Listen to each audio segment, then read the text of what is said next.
우리 사도신경으로 우리의 신앙을 고백하겠습니다. 세 번역 사도신경으로 우리 신앙 고백합니다. 나는 전능하신 아버지 하나님 천지의 창조주를 믿습니다. 나는 그의 유일하신 아들 우리 주 예수 그리스도를 믿습니다. 그는 성령으로 잉태되어 동정녀 마리아에게서 나시고 본디오 빌라도에게 고난을 받아 십자가에 못 박혀 죽으시고 장사된 지 사흘 만에 죽은 자 가운데서 다시 살아나셨으며 하늘에 오르셔 전능하신 아버지 하나님 우편에 앉아 계시다가 거기로부터 살아있는 자와 죽은 자를 심판하러 오십니다. 나는 성령을 믿으며 거룩한 공교회와 성도의 교제와 죄를 용서받는 것과 몸의 부활과 영생을 믿습니다. 아멘. 교동문 43번. 교동문 43번입니다.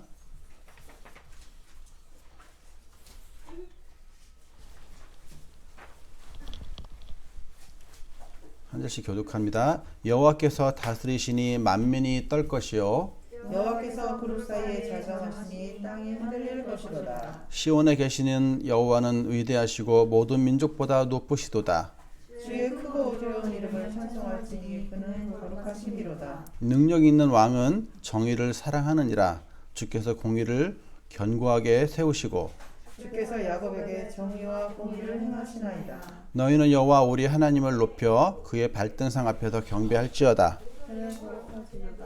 그의 제사장들 중에는 모세와 아론이 있고 그의 이름을 부르는 자들 중에는 사무엘이 있도다. 그들이 여호와께 간구하에 응답하셨도다.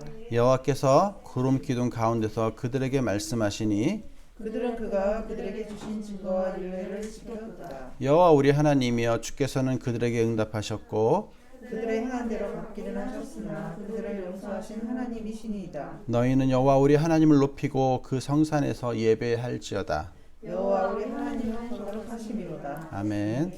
예배를 대표해서 박지연 사모가 기도하겠습니다.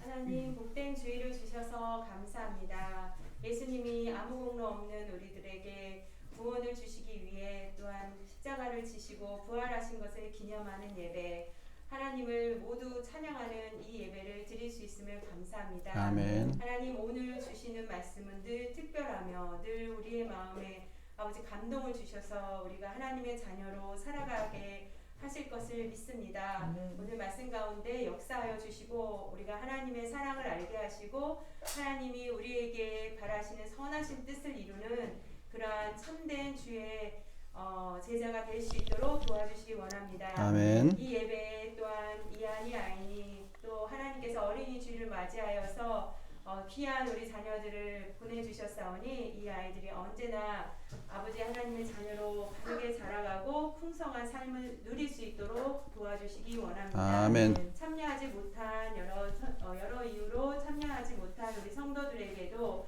같은 은혜와 사랑을 내려주실 줄 믿습니다. 감사드리고 예수님의 이름으로 기도하였습니다. 아멘. 오늘 말씀은 다니엘입니다. 구약성경 다니엘서.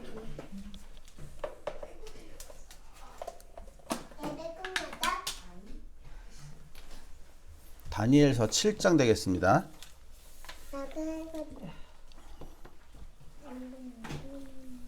구약성경 다니엘 7장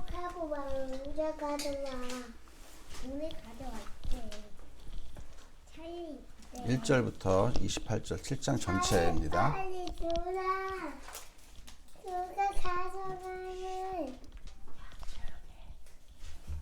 자, 우리 한 절씩 교독하겠습니다.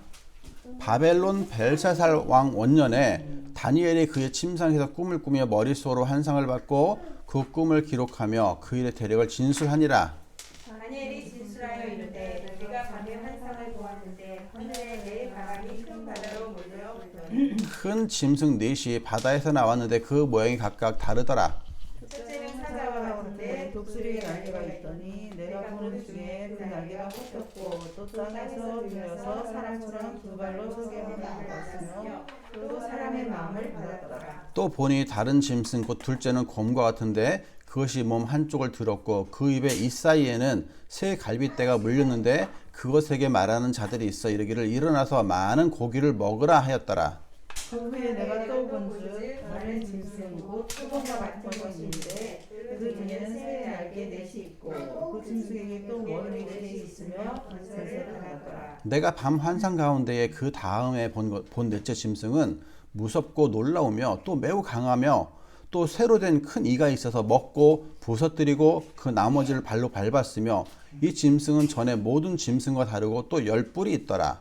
내가 그 뿔을 심히 보는 중에 다른 작은 뿔이 사이에서 나더니 첫 번째 뿔 중에 셋이 그 앞에서 뿌리까지 뽑혔으며 이 작은 뿔에는 사람의 눈 같은 눈들이 있고 또 입이 있어 큰 말을 하더라. 내가 보니 왕자가 놓이고 옛적부터 항상 계신 이가 좌정하셨는데 그의 옷은 희기가 눈 같고 그의 머리털은 깨끗한 양의 털 같고 그의 보좌는 불꽃이요 그의 바퀴는 타오르는 불이며 불이 강처럼 흘러 그의 앞에서 나오며 그를 섬기는 자는 천천히요 그 앞에서 모셔선 자는 만만이며 심판을 베푸는데 채들이 펴놓였더라. 그때 내가 작은 뿔이 말하는 큰 목소리로 말미암아 주목하여 보는 사이에 짐승이 죽임을 당하고 그의 시체가 상함받아 타오르는 불에 던져졌으며 그 남은 짐승들은 그의 권세를 빼앗겼으나 그 생명은 보존되어 정한 시기가 이르기를 기다리게 되었더라. 내가 또 밤 환상 중에 보니 인자 같은 이가 하늘 구름을 타고 와서 옛적부터 항상 계신 이에게 나아가 그 앞으로 인도되매 그에게 권세와 영광과 나라를 주고 모든 백성과 나라들과 다른 언어를 말하는 모든 자들이 그를 섬기게 하시니 그의 권세는 소멸되지 아니하는 영원한 권세요 그의 나라는 멸망하지 아니할 것이니라. 나 다니엘이 중심에 근심하며 내 머릿속의 환상이 나를 번민하게 한지라. 내가 그 곁에 모셔선 자들 중 하나에게 나아가서 이 모든 일의 진상을 물으매 그가 내게 말하며 그 일의 해석을 알려주며 이르되 그 네 큰 짐승은 세상에 일어날 네 왕이라. 지극히 높으신 이의 성부들이 나라를 얻으리니 그 이름이 영원하고 영원하고 영원하리라. 이에 내가 넷째 짐승에 관하여 확실히 알고자 하였으나 곧 그 머리에는 10뿔이 있고 그 외에 또 다른 뿔이 나오매 새 뿔이 그 앞에서 빠졌으며 그 뿔에는 눈도 있고 큰 말을 하는 입도 있고 그 모양이 그의 동류보다 커 보이더라. 내가 20절을 읽으셨어요. 한 절 빼먹어. 아 그래요? 네, 21절 읽어주세요. 내가 먼저 이 뿔이 성도들과 더불어서 그들에게 여겼더니 옛적부터 항상 계신 이가 이르되 넷째 짐승은 곧 땅의 넷째 나라인데 이는 다른 나라들과는 달라서 자꾸 다 그래요? 아 그렇구나. 옛적부터 항상 계신 이가 와서 지극히 높으신 이의 성도들을 위하여 원한을 풀어주셨고 때가 이름에 성도들이 나라를 얻었더라. 모신 자가 이처럼 이르되 넷째 짐승은 곧 땅의 넷째 나라인데 이는 다른 나라들과는 달라서 온 천하를 삼키고 밟아 부서뜨릴 것이며 그 10뿔은 그 나라에서 일어날 10왕이요 그 후에 또 하나가 일어나리니 그는 먼저 있던 자들과 다르고 또 새 왕을 복종시킬 것이며 그가 장차 지극히 높으신 이를 말로 대적하며 또 지극히 높으신 이의 성도를 괴롭게 할 것이며 그가 또 때와 법을 고치고자 할 것이며 성도들을 그의 손에 붙여가 되어 한 때와 두 때와 반 때를 지내리라. 그러나 심판이 시작되면 그는 권세를 빼앗기고 완전히 멸망할 것이요 나라와 권세와 온 천하 나라들의 위세가 지극히 높으신 이의 거룩한 세상에 붙임바 되니 그의 나라는 영원한 나라이라. 모든 권세 있는 자들이 다 그를 섬기며 복종하리라. 다 같이 그 말이 이에 그친지라. 중심에 번민하였으며 내 얼굴빛이 변하였으나 내가 이 일을 마음에 간직하였노니. 아멘. 요한계시록과 함께 다니엘의 환상 장면은 신비주의자들과 또 상상력을 발휘하기 좋아하는 작가들에게 늘 좋은 인기 있는 주제와 장르가 되어 왔습니다. 다니엘서의 환상과 함께 요한계시록에 나오는 장면들은 이런 좀 잘못된 사람들의 그 욕심과 이익에 맞춰서 해석하고 또 이용되면서 많은 잘못된 해석과 적용이 우리 성도들을 현혹했던 것도 사실입니다. 그리고 최근에도 사실 이런 환상적인 내용들을 마치 자신이 이어받은 것처럼 꿈이나 계시를 받았다고 하면서 말하는 거짓 선지자나 목회자들도 있습니다. 그러니 성도 여러분, 이런 거짓 선지자나 목회자를 조심해야 됩니다. 성경의 모든 예언이나 오늘 같은 이런 환상이나 뭐 그런 것들은 모두 복음과 깊은 관련이 있어요. 결코 성도들에게 두려움이나 겁박을 하려고 주어진 게 아니라는 말입니다. 저는 요한계시록 공부할 때도 공부할 때마다 눈물을 흘리지 않을 수가 없었어요. 너무 감격스러워서. 오늘도 마찬가지예요. 이 다니엘서의 환상적인 장면을 보면서 저는 감격을 하지 않을 수 없었습니다. 왜냐하면 그 안에 복음이 있었기 때문입니다.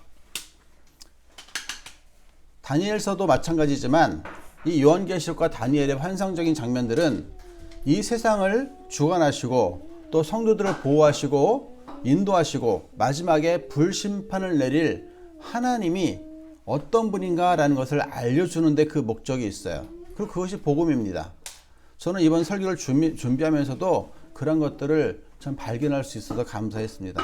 결론적으로 오늘 본문의 주제를 말씀드리자면 이 세상에 어떠한 피조물이나 강력한 존재도 우리 하나님의 심판 앞에서는 그저 한 줌의 재와 같다라는 거예요. 다니엘은 이스라엘이 멸망하기 전에 이스라엘의 성경학자이면서 선지자로 활동한 사람이에요. 또 이제 포로로 잡혀간 이후에도 그 바벨론과 아수르를 다스리던 강력한 왕들을 섬기는 그러한 사람이기도 했습니다. 물론 이제 아수르는 이제 그 전에 멸망되기 때문에 없어졌고 바벨론과 메대와 바사 제국이 되겠죠. 그는 이스라엘의 포로 생활 동안 매우 깊은 슬픔에 잠겨 있었고 이스라엘이 포로로 된 것에 대해서 매우 가슴 아파했습니다. 그래서 다른 이스라엘 사람들도 그랬지만 늘 찾던 기도의 장소가 있었어요. 그것이 바로 강변입니다.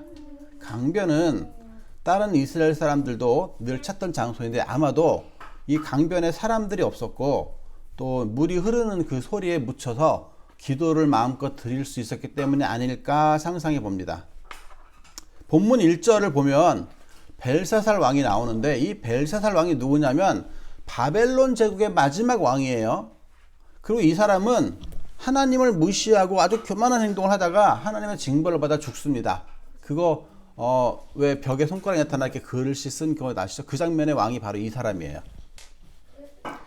그리고 이 사람의 통치 원년, 그러니까 처음 통치한 첫 해와 제 3년째에 다니엘이 환상을 받습니다. 오늘 이 장면은 처음 받은 환상이에요. 그리고 7장이 처음 받은 환상이고 8장이 벨사살 왕 3년째 받은 환상이 되겠습니다. 그리고 이 7장과 8장은 다른 내용이 아니고 똑같은 내용을 다른 버전으로 다른 버전으로 보여준 환상이다라고 그렇게 해석이 됩니다. 오늘의 말씀은 그 당시뿐이 아니라 현대를 살아가고 있는 우리 성도들에게도 동일하게 해당되는 말씀이기 때문에 귀 기울여 들으시기 바랍니다. 자, 그러면 2절을 한번 보십시오. 2절을 보면 환상 가운데서 무엇을 보냐면 바람이 불어요. 이 바람이 부는데 하늘에 네 바람이 어디로 붑니까? 어디로 몰려 불었어요? 큰 바람. 바다로 몰려 불었습니다. 여기에 나오는 바람은 무엇을 뜻하냐면 세상의 권세나 영향력을 뜻해요. 그리고 바다는 무엇을 뜻하죠? 성경에서 바다가 나오면 무조건 세상이에요. 그걸 알고 보셔야 돼요. 큰 내 짐승이 바다에서 나왔다 이 말은 내 나라가 세상에 출현했다 그 말이에요. 4절에 나오는 4절도 보세요. 사자와 같은데 무슨 날개가 있어요? 독수리의 날개가 있어요. 그 말은 사자와 같이 용맹하고 힘있고 독수리처럼 마음껏 다닐 수 있는 그런 능력 있는 나라라 이 말이에요. 이게 어디를 말할까요? 이 당시에는 바벨론 제국이에요. 바벨론 제국. 그런데 이 날개가 어떻게 됩니까? 날개가 어떻게 돼요? 대답해 보세요. 뽑혀요. 그거는 이제 그만큼 영향력을 잃었다는 소리입니다. 이 바벨론 제국이 멸망하고 두 번째 나라가 나타나는데 바로 곰과 같은 나라예요. 곰은 사자처럼 용맹하진 않지만 그래도 나름 맹수입니다. 근데 이 곰이 한쪽 몸을 들었어요. 자, 이런 형태도 이렇게 곰이 이렇게 있다가 한쪽 몸을 이렇게 들은 거예요. 주로 어떤 때 이렇게 이런 동작을 취할까요? 내려칠 때. 먹이를 내려칠 때 이렇게 한단 말이에요. 그러니까 이 곰이 한쪽 몸을 들었고 그 이 사이에는 갈빗대가 한 대가 아니고 세 대나 물고 있어요. 욕심이 과한 겁니다. 용맹하지만 사자만 못하고 또 힘이 있지만 그 욕심이 넘치는 그런 나라를 말해요. 그리고 이렇게 한쪽을 내려친다는 것은 두 나라가 함께 힘을 합쳐서 시작하지만 나중에는 다른 나라가 다른 나라를 먹어치운다는 것을 뜻합니다. 그리고 왜 갈빗대가 한 대가 아니고 세 대냐? 마구잡이로 먹어치운 거예요. 마구잡이로 정복을 했다 그 말이에요. 이 말은 실제로 이 바벨론 제국 다음이 메대와 바사가 나타나는데 이 메대와 바사가 처음에 함께 시작해요. 그러다가 바사 제국이 메대를 먹어버리죠. 바사가 어딜까요? 영어로 하면 페르시아입니다. 페르시아예요. 페르시아가 우리 영화 300에도 보면 강력한 나라로 나오지 않습니까? 그 나라를 말하는 거예요.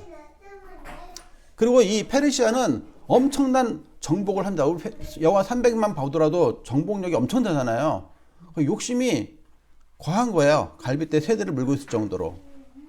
7절과 8절을 보면 이런 아주 그냥 악독하고 무시무시한 나라가 세상을 존속하는데 최종적으로 누가 나타납니까? 네 번째 짐승이 나타나는데 얘는 적그리스도를 말하는 거예요.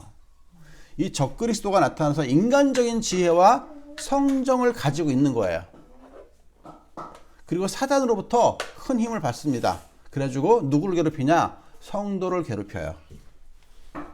자, 여기까지만 읽다 보면 야, 이거 큰일 났다. 도대체 이 세상의 힘센 왕이나 또 사단으로부터 권세를 받은 이 자들을 우리같이 힘없고 약한 존재가 어떻게 감당할 수 있나, 그런 생각이 들 수 있어요.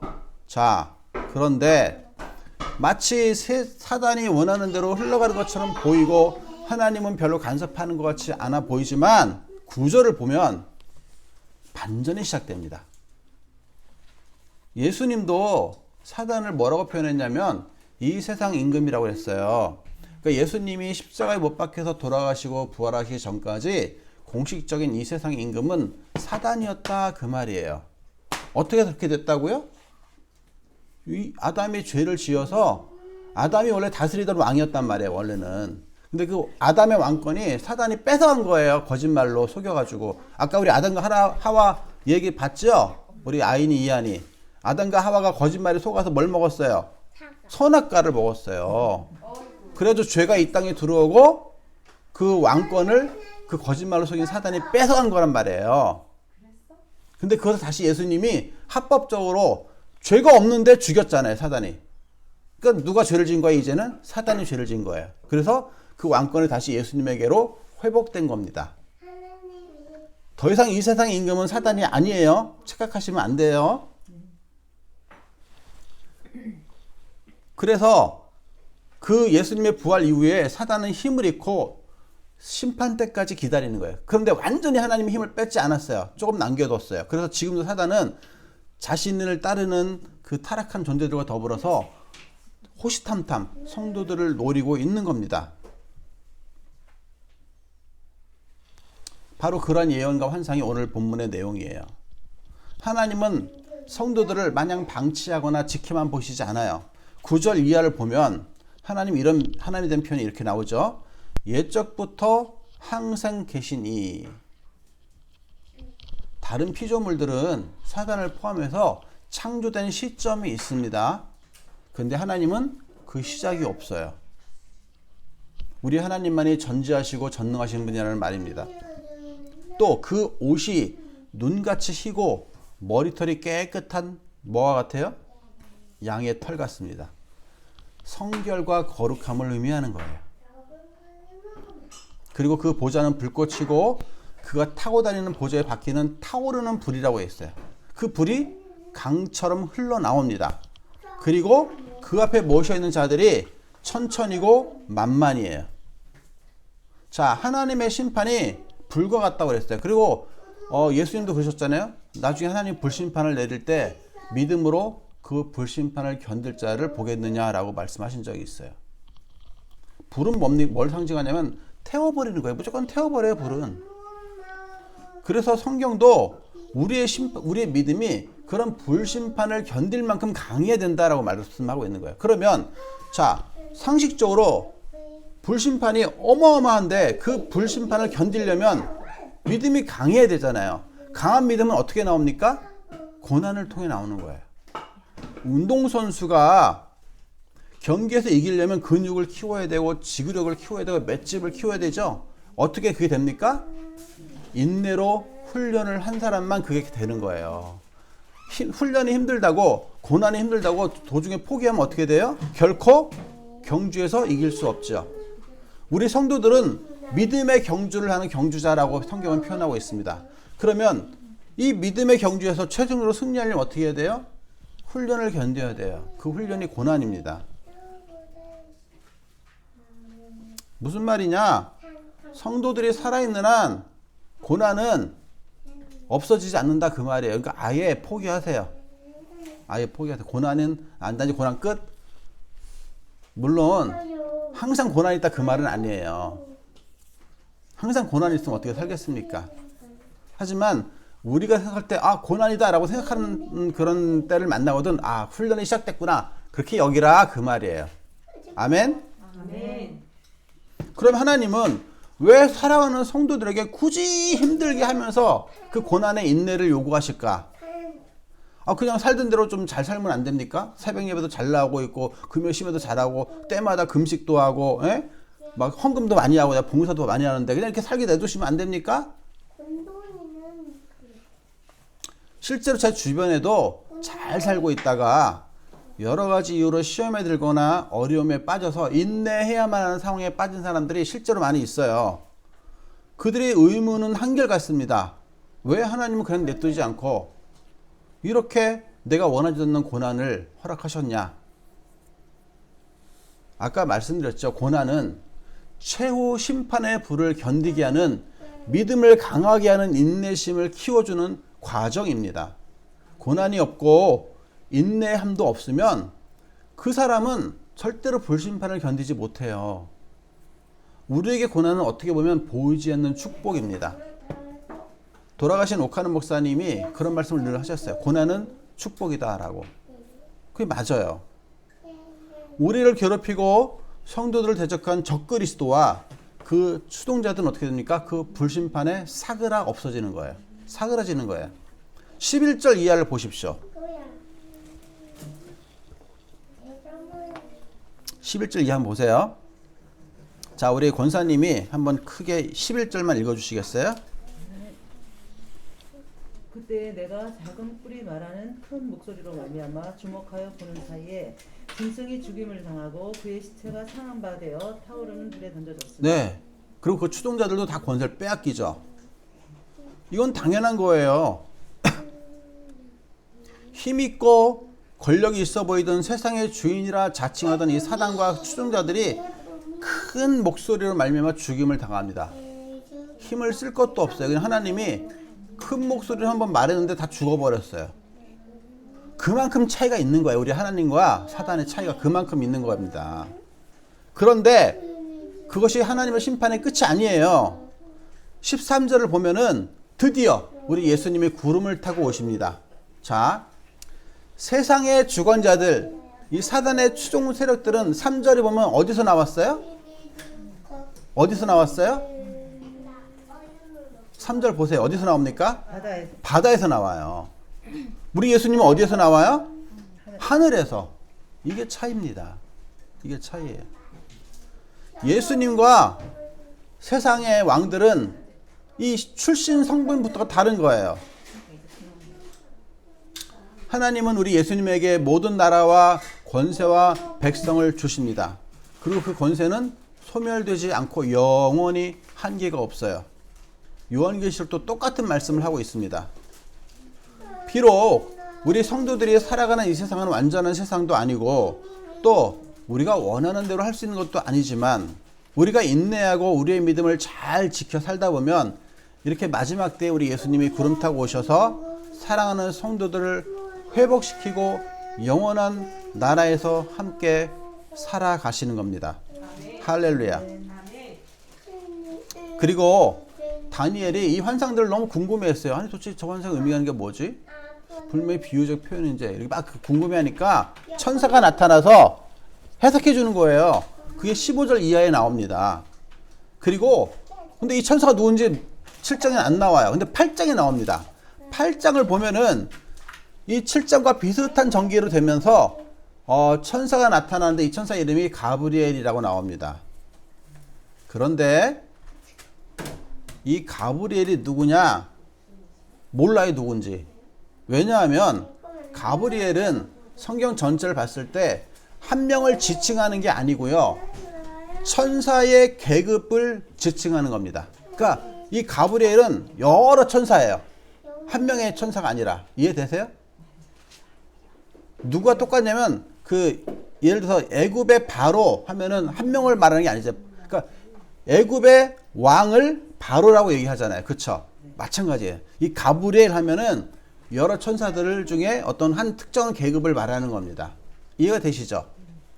그런데 어떤 사람들은 이 가브리엘이나 미가엘이나 이런 천사들을 천사장으로 표현하는 사람도 있어요. 어디에서 비롯된 거냐면은 우리는 성경을 정경으로 인정된 그 하나의 성경만 보지만 실제로는 성경이 정경만 있는 게 아니고 외경도 있고 위경도 있어요. 위경은 뭐냐면 말 그대로 소설이에요. 소설. 위경. 거짓 위자를 써서. 그러니까 그거는 참고할 필요가 없고 외경인데 이 외경은 정경으로 인정받지 못했지만 역사적인 가치는 있습니다. 그 모든 게 다 만든 건 아니지만 그래서 그 외경은 학자들이 가끔 성경 배경을 이해하는데 좋은 참고 자료로 사용하기도 해요. 그 외경에 보면 이 천사들에 대해 자세히 기록된 부분들이 여러 군데 나옵니다. 다니엘서도 나와요. 우리 정경엔 생략돼 있지만 거기에 가브리엘이라든가 여러 천사장들이 언급돼 있어요. 아마도 그거에 영향을 받아서 가브리엘도 한 명을 지칭하는 것으로 부르게 되지 않았을까 예상을 해봅니다만 가브리엘이 성경 어디에도 천사장이라는 표현은 없어요. 어디에도 없어요. 그리고 우리가 주의해야 될 거는 오늘 본문인 7장처럼 그리고 8장처럼 이런 환상적인 내용을 읽을 때는 비유라는 것을 잊으면 안 돼요. 그래서 짐승, 뿔, 바다 이런 것들이 무엇을 의미하는지 기본적으로 알고 있어야 돼요. 짐승은 일반적으로 성경에서 짐승은 세상의 어떤 왕들이나 권력을 의미합니다. 뿔도 마찬가지예요. 뿔도 권세를 상징해요. 바다는 세상을 상징합니다.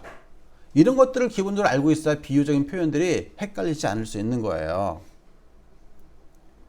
또 이런 환상이나 예언은 다니엘이나 사도 요한같이 한정된 사람들에게만 주어졌어요. 이것도 중요합니다. 그러니까 요즘에 거짓 선지자들이나 거짓 목회자들이 내가 이 다니엘이나 요한계시라는 환상을 나도 받았어 라고 말하면 저 거짓말하고 있구나 생각하면 돼요. 오늘 본문에서도 우리가 알게 되는 것처럼 이렇게 무섭고 두려운 존재들이 이 세상을 좌지우지하는 것 같지만 결국엔 누구 손 안에 있는 거예요? 하나님 손 안에 있는 거예요. 그리고 한정된 하나님의 허락하에서만 이들은 움직일 수 있다라는 겁니다. 이것이 환상과 예언의 목적이에요. 그걸 알게 하는 게. 우리 성도들이 이 세상을 살면서 만나게 되는 여러 가지 일들이 또 어려움들이 이렇게 하나님 아버지의 계획과 그 손 안에서 허락된 것이라는 것을 기억하십시오. 결국에는 우리의 믿음과 우리의 인내가 칭찬받을 날이 반드시 옵니다. 그날에 구름 타고 오실 우리 주님을 쌍수 들고 환영할 수 있는 우리의 믿음을 보여줘야 됩니다. 사랑하는 성도 여러분, 지금도 이 세상은 강대국들이 자신들의 이익과 목적에 맞게 움직이는 것 같아요. 가난한 나라들은 심지어 백신 같은 가장 필요한 것도 얻지 못해 죽어가고 있습니다. 매우 이기적으로 행동하고 있어요. 우리나라도 마찬가지예요. 그럼에도 우리는 우리 자신만이 아니라 우리 주변과 또 가난한 나라에서 고통받고 있는 사람들을 생각해야 합니다. 우리가 왜 미얀마를 위해 기도하고 또 이런 코로나를 위해서 기도합니까? 그런 이웃들이 속히 고통에서 해방되기를 바라는 마음에서 그러는 거예요. 그들에게 필요한 것은 1차적으로는 그런 육체의 고통이 해결되는 것이지만 궁극적으로는 복음이 필요해요. 그래서 우리가 누구를 도울 때는 그 사람의 육체의 필요뿐이 아니라 복음도 같이 가지고 가야 합니다. 이것이 반드시 필요해요. 먹을 것만 주고 치료제만 주고 그걸 끝나면 안 돼요. 복음도 반드시 같이 가지고 가야 돼요. 듣든 안 듣든 상관없이. 지금은 코로나로 인하여 많이 막혀 있지만 언젠가 때가 되어 문이 열린다면 한국 교회들과 성도들은 준비되어 있어야 합니다. 복음과 함께 이웃을 도와줄 준비 말입니다. 그럴 때 이 세상 임금들과 사나운 짐승들이 승승장구하는 세상에서 우리의 믿음으로 승리할 수 있는 그러한 기회가 될 것입니다. 우리 주님 다시 오실 때 우리의 그러한 믿음과 인내로 우리의 행동을 당당히 보여주며 주님 맞이하시기를 주 예수 그리스도 이름으로 축원드립니다. 아멘. 기도하겠습니다. 하나님 감사합니다. 우리에게 인내의 믿음을 더하시고 주님을 승리의 모습으로 맞이할 수 있게 도와주시옵소서. 주 예수 그리스도 이름으로 기도합니다. 아멘. 찬송가 177장 부르겠습니다.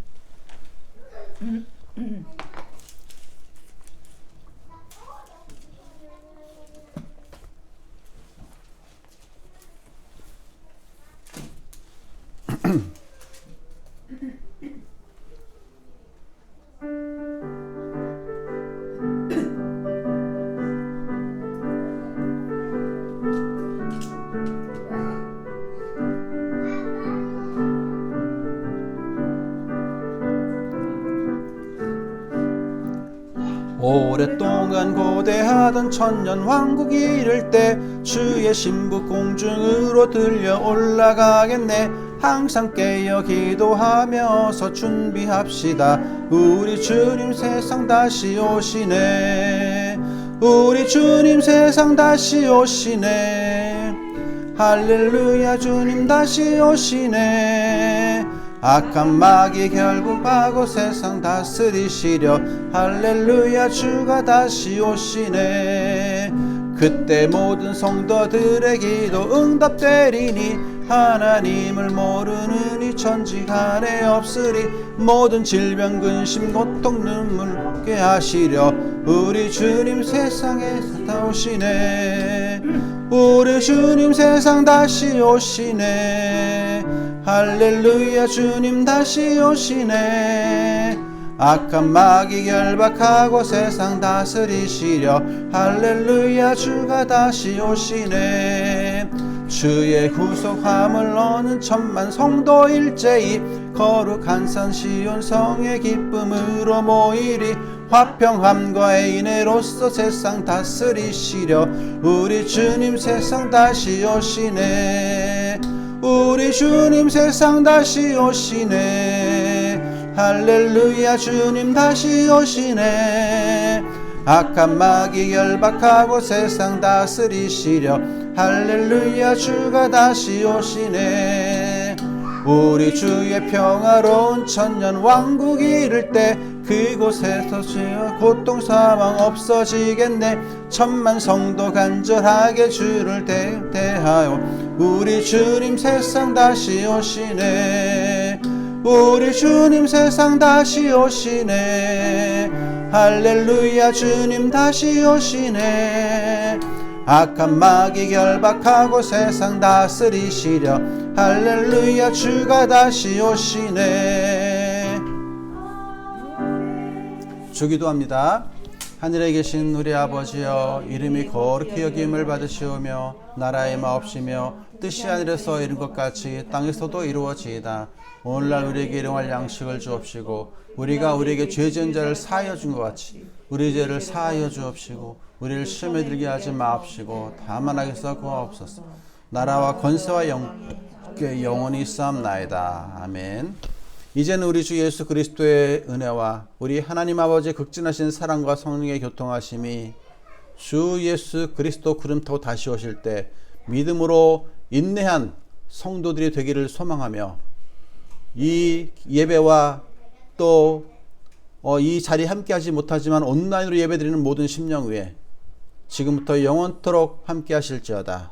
아멘.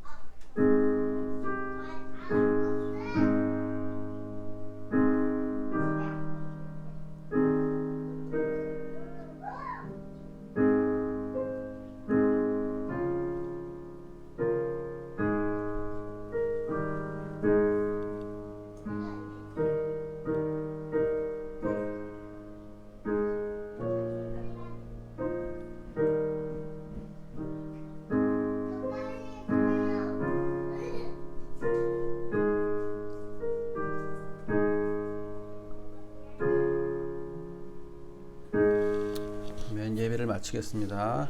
유튜브가 왜 그런지 모르겠지만 다음 주에는 제발 잘 되기를 바라겠습니다. 자, 샬롬. 샬롬.